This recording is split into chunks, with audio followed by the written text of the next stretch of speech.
Good morning students வந்து பார்த்தீங்கன்னா எல்லாருக்கும் ஒரு ஸ்பெஷலான ஒரு குட் மார்னிங் ஓகேங்களா. ஸ்டூடெண்ட்ஸ் வந்து சிலர் வந்து ஒரு சின்ன டவுட் கேட்டிருந்தாங்க. நான் அதை தான் இந்த வீடியோவில் நான் கவர் பண்ணுறேன் ஓகேங்களா.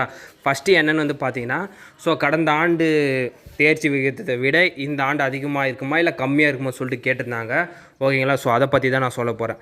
கடந்த ஆண்டு வந்து பார்த்தீங்கன்னா என்னென்ன தேர்ச்சி விகிதன்றது வந்து பார்த்தீங்கன்னா பள்ளி கல்வித்துறையோட அஃபிஷியல் வெப்சைட்டில் போட்டிருக்காங்க. நீங்கள் ஜஸ்ட்டு அந்த பிடிஎஃப் ஓப்பன் பண்ணி பார்த்தாலே தெரியும். எந்தெந்த அதாவது government school, English medium, subject wise எவ்வளோ பாஸ் ஆகியிருக்காங்க, மாணவர்கள் எவ்வளோ சதவீதம், மாணவிகள் எவ்வளோ சதவீதம், ஒவ்வொரு சப்ஜெக்ட்லேயும் எத்தனை சதவீதம் பாஸ் ஆகியிருக்காங்க, இது 10th 11th 12th எல்லா மாணவர்களுக்குமே வந்து பார்த்திங்கன்னா மென்ஷன் பண்ணியிருக்காங்க. எவ்வளோ தேர்ச்சி விகிதன்றது எப்படி உதாரணத்துக்கு சொல்கிறதுனா, இப்போ வந்து ஒரு 12th ஸ்டாண்டர்ட் எடுத்துக்கோங்க.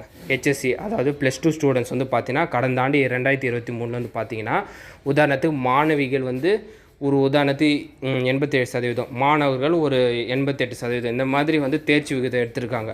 அதிலே சப்ஜெக்ட் வைஸு மென்ஷன் பண்ணியிருப்பாங்க. இங்கிலீஷில் எவ்வளோ %, தமிழ் எவ்வளோ, ஃபிசிக்ஸில் எவ்வளோ, கெமிஸ்ட்ரியில் எவ்வளோன்னு சொல்லிட்டு ஒவ்வொன்றுலேயும் எவ்வளோ சதவீதம் தேர்ச்சி எடுத்திருக்கான்றது ஒரு பிடிஎஃப் மாதிரி ரிலீஸ் பண்ணியிருப்பாங்க. நீங்கள் அதை பாருங்கள், உங்களுக்கு ஒரு கிளாரிட்டி இருக்கும் ஓகேங்களா. அது மட்டும் இல்லை, கடந்த ஆண்டை விட இந்த ஆண்டு தேர்ச்சி விகிதம் அதிகமாக இருக்குமான்னு கேட்குறாங்க. அது வந்து பார்த்திங்கன்னா ரிசல்ட்டு ரிலீஸ் ஆகிறதுக்கு முன்னாடியே கம்பல்சரி சொல்ல முடியாது.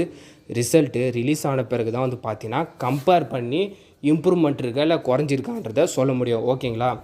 வந்து பார்த்திங்கன்னா இந்த ஆண்டு கரெக்ஷன்லாம் லிபரலாக தான் போயிருக்கு. பார்க்கலாம் கடந்த ஆண்டை விட இந்த ஆண்டு தேர்ச்சி விகிதம் அதிகமாக வருதான்னு.